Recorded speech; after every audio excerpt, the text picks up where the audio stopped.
All right, good morning, guys. Thanks for joining me today on a Tuesday. Beautiful day here in Central Florida. Another day of back to school topic.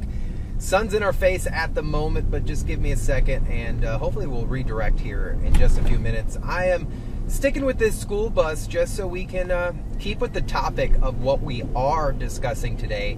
School bus rules, but most importantly, I think in my book, etiquette. And not every situation has a rule for it, but a lot of people do crazy things around a school bus. And I wanted to talk specifically about maybe manners that we should be paying attention to and things like that. So let me welcome you. Good morning, guys. Happy Tuesday. I hope you're having an amazing day. I just lost the school bus that I was tailing. So I wanted to keep the school bus in view just so that we could see how people react and behave around our school buses, because as you probably know, it's interesting. People feel that these are inconvenient type vehicles when in actuality these vehicles, their sole purpose, if you take a moment and you think about it, their sole purpose is to make sure our students, our staff, our drivers all get through this together and get to school safely. And at the end of the day, that's what we should be thinking when we're around the school buses. So they're all over the road. They have certain rules that they have to abide by that we don't as cars or as normal vehicles. And one of those big things are what happened on the way over here. We weren't live yet, but is they're required to stop at a railroad track. No matter what, they have to stop. Loaded, unloaded, on shift, not on shift. And part of that is to make sure that nothing's coming. The double check. So many drivers get upset when they see the hazard lights go on, and then they get frustrated when you really shouldn't be frustrated about anything. Your student might be on that school bus. So let's drive around. Let's see if we can find one real quick, and then I do want to pull off maybe in a school zone and discuss a few pointers that I really think could help you out. There's a rule called the 5-5 rule, and mostly that is for our students to prevent any kind of injury or anything like that. So I feel like I'm hunting school buses, and that's exactly what I'm doing at the moment. So we're going to go down this road.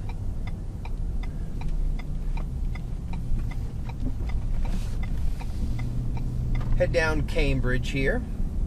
And this is an active school zone. You can see here, part of so many things are the elements. There are multiple elements in ensuring student safety. Here, a flashing school zone sign indicating the speed limit is actively 15 miles an hour.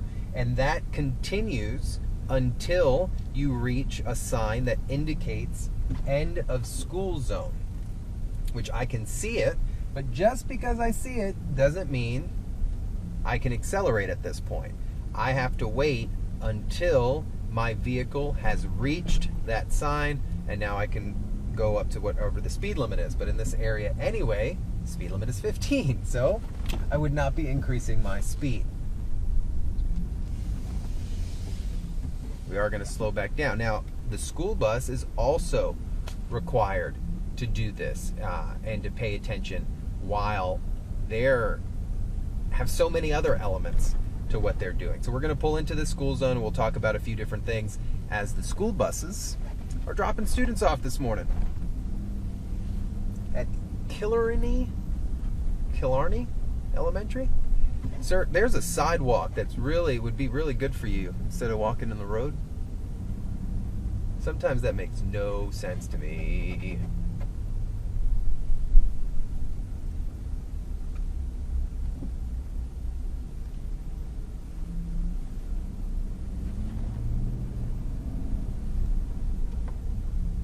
So we're here in the school of Killarney Elementary School. And I'm going to pull off over here because I don't want to impede any of the traffic that's going on. And then we will talk nothing but safety and the rules and the regulations and all that jazz. So let me find a safe parking spot here. We'll pull right up in the curb.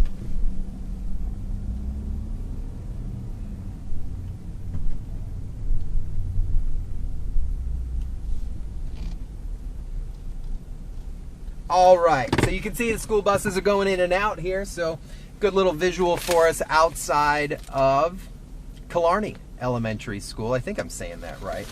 So I mentioned the 5-5 rule, and the 5-5 rule is a literal rule for 5 feet that a person should keep 5 feet from a few different things. One, you should keep 5 feet from the school bus while waiting on it or exiting that bus. 5 giant steps. This is a buffer zone so that anything that could happen, that might happen, you have a good distance. We call that the 5 and 5 rule.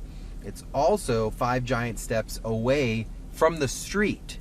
So if you're waiting for a school, waiting for your school bus, you want to keep 5 giant steps away from the roadway at any given time. A big thing is also stay away from the school bus wheels. It is something a school bus driver cannot see. So you want to stay away from those wheels, and I feel never chase the school bus. I've done it as a kid. I missed it. You're running after it. Do not chase your school bus. I know you might get in trouble with your parents or your guardian, but at the end of the day, safety is pretty key here. And we don't want you running out into the road or anything like that. And then if you happen to be loading the school bus and something falls underneath or falls on the floor, alert the driver first before picking anything up.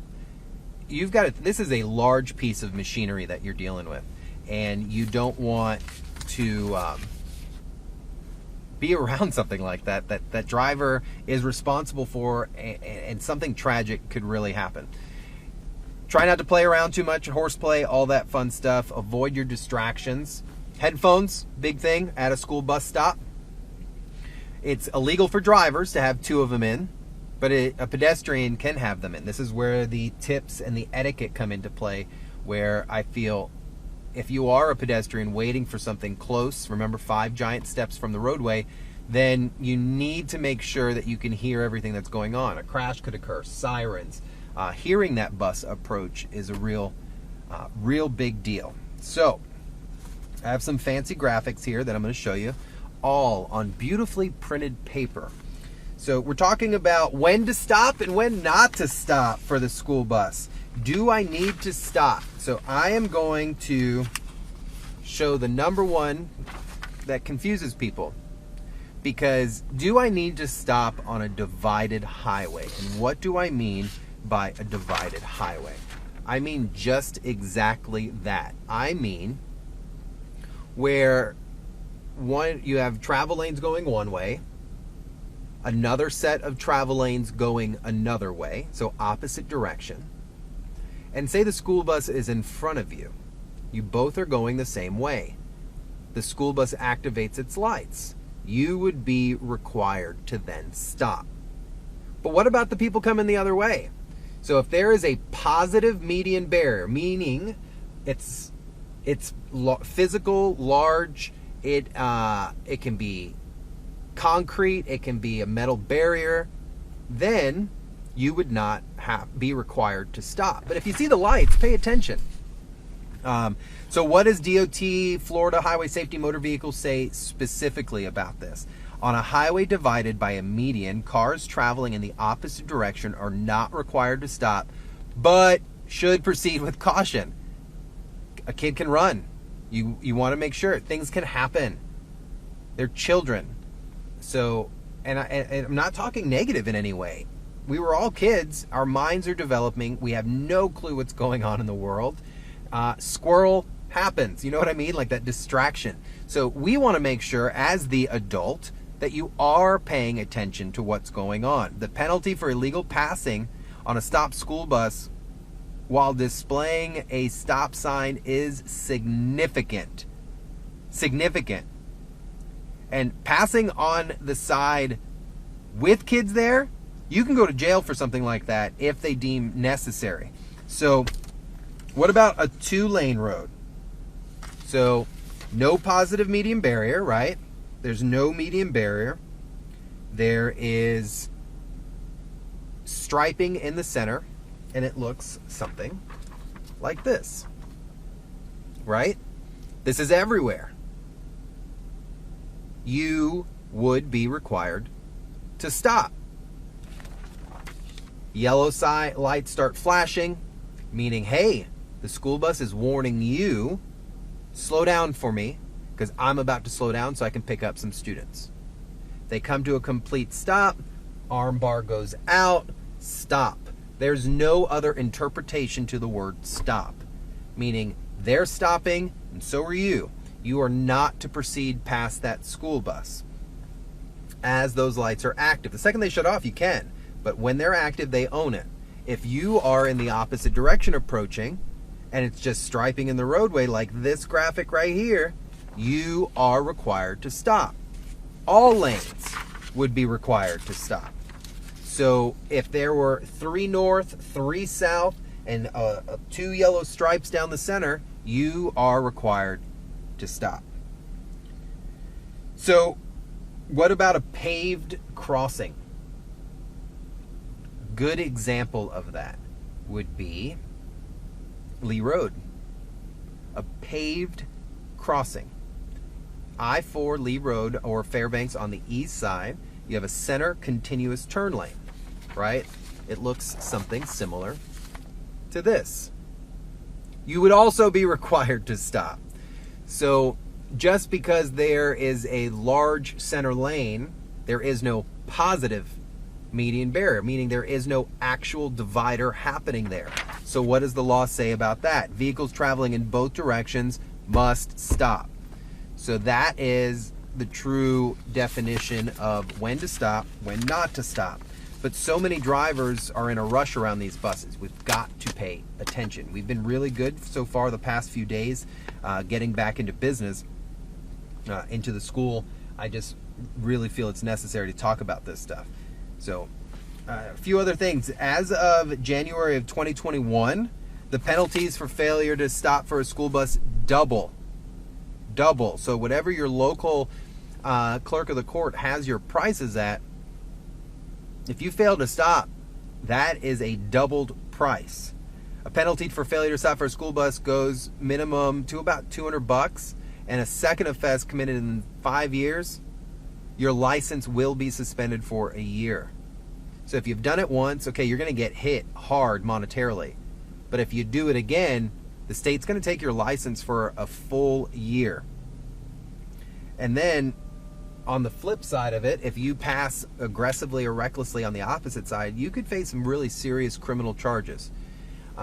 Also remember, every school zone is a hands-free zone, meaning my phone is here up on the dash as a magnet. I could not take a call. I cannot hold it on speaker. This drives me crazy. Everyone's like, oh, I'm driving hands-free. It's in your hand. It's not free. It's here. This is like the people who walk around a store on speakerphone, like everybody who wants to hear their conversation. Drives me mad. But it also will drive you mad and distract you. So you want to make sure you're constantly paying attention. So a school zone is a hands-free zone. Click, set it, forget it. Bluetooth is okay, but we want your hands on the wheel and we want you 100% paying attention. I love watching parents take their kids to school. I've seen some really, really precious moments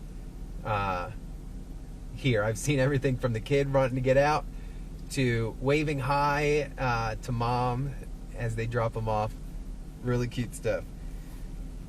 The etiquette side of it. I wish there were rules for something like this.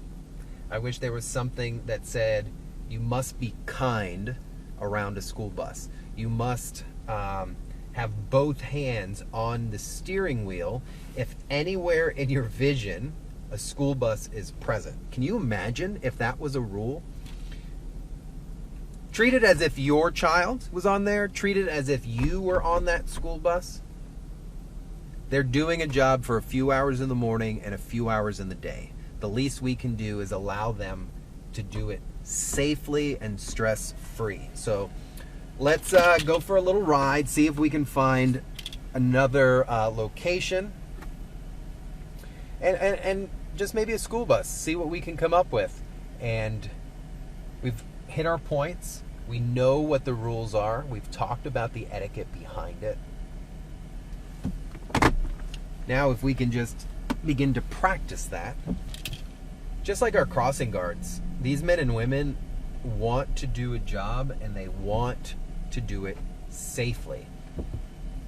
I can promise you none of them come out in the middle of their shift and say, yep, I want people to stress me out today. I want to almost get into a crash. No. They want to go to work, smile, pick your child up, your student up, your almost adult up, high school. I know when I say child, some people get upset. And just have a good day. This is all community-based stuff, guys. I think that's really what Trooper Steve on patrol is based on. Is based on you, is based on the community, and based on us learning from each other how we can just do this better, right? So let's pull out into that early morning traffic, come back out here. It is crazy how the traffic is just completely different once school starts. There's a different style of what happens. So we're out here on Fairbanks.